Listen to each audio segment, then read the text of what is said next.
Assalamu alaikum. This is your host Rashid Mali. This is Islam for Mankind, live from Miami. Today we will touch briefly on Prophet Muhammad, may peace and blessing be upon him. So before we talk about Prophet Muhammad, I would like to give a brief introduction about the prophethood. Let us glance at the history of prophethood. Let us see how this long chain of prophethood began, how it gradually unfolded and finally culminated in the prophethood of the last of the prophets, the final and seal of all the prophets, Muhammad. May peace and blessing be upon him, and may peace and blessing be upon every single prophet of God. They are indeed ambassador of God.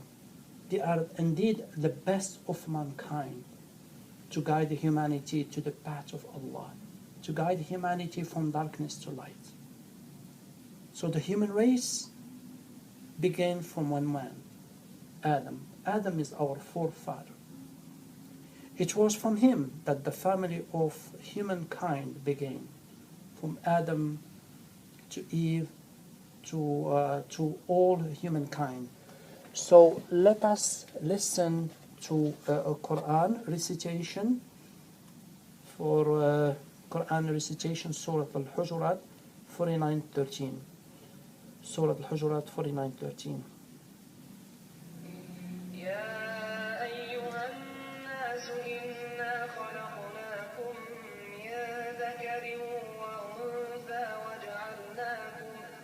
وجعلناكم شعوبا وقبائل لتعارفوا إن أكرمكم عند الله أتقاكم إن الله عليم خبير. That was Quran, Surah Al-Hujurat 49:13, which said, O mankind, we have created you from a male and female and made you into nations and tribes, that you may know one another.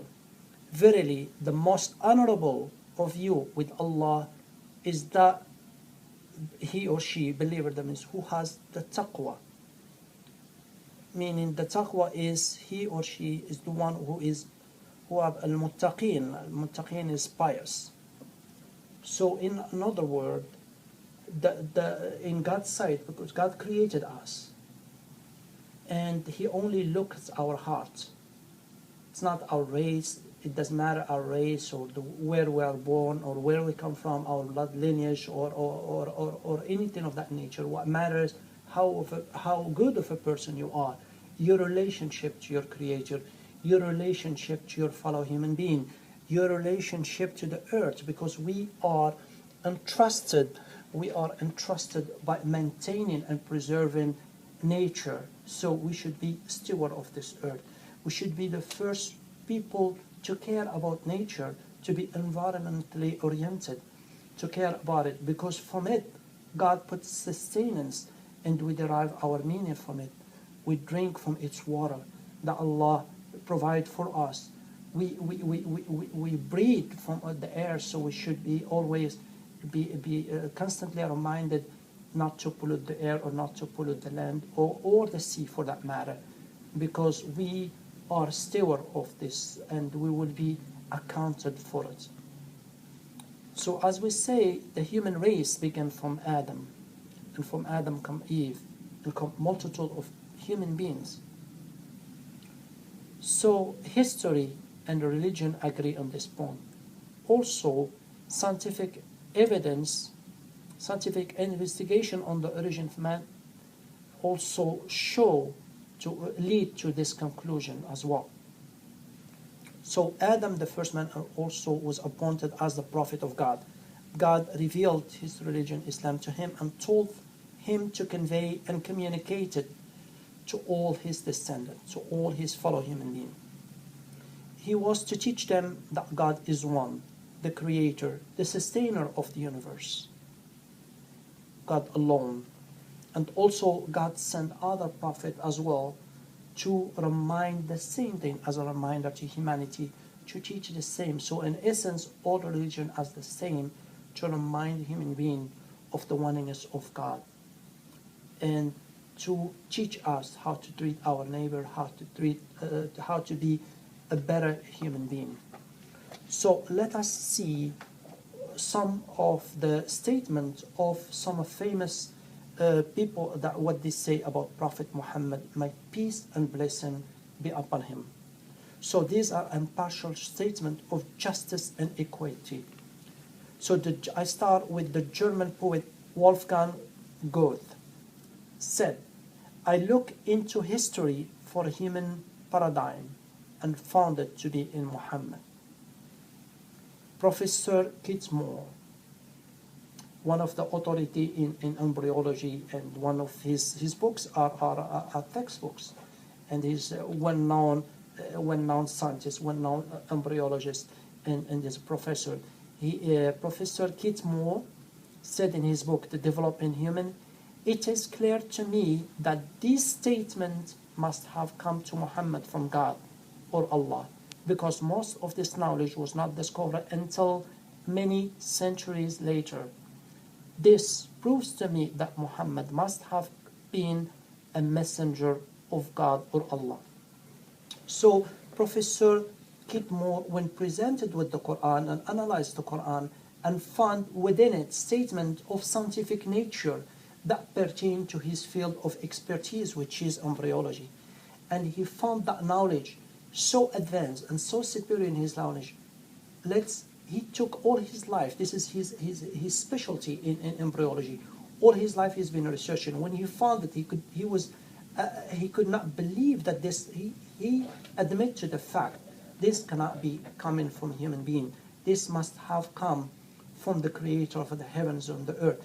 He know, as an expert, as a scientist, as an embryologist, that this data cannot be a mere chance. This has to be this specialized information contained in the Quran when it talks about the description of the fetus in its minute detail. Only the scientist with full knowledge, the specialist, can verify the information and know exactly that this information was foretold 1,400 years ago. At the time, there was no microscope back then. So this definitely was revealed to Prophet Muhammad through the angel Gabriel, and it is the truth.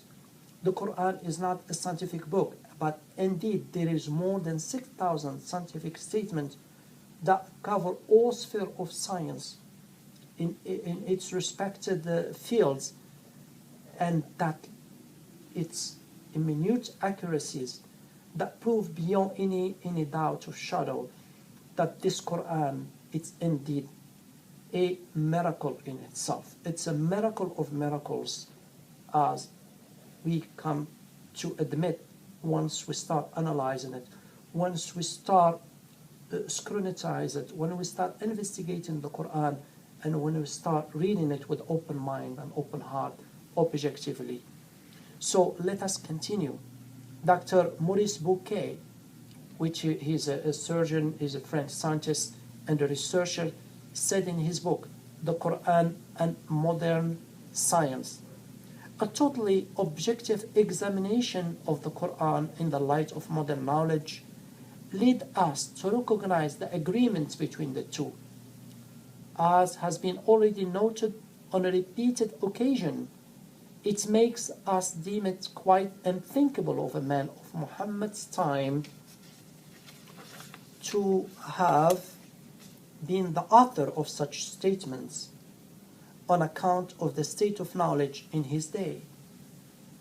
Such considerations are part of what gives the Quranic revelation its unique place and forces the impartial scientist to admit his inability to provide an explanation which calls solely upon materialistic reasoning. So here you go, another statement from a well-known scientist, a well-known surgeon, a French surgeon, Maurice Bucaille,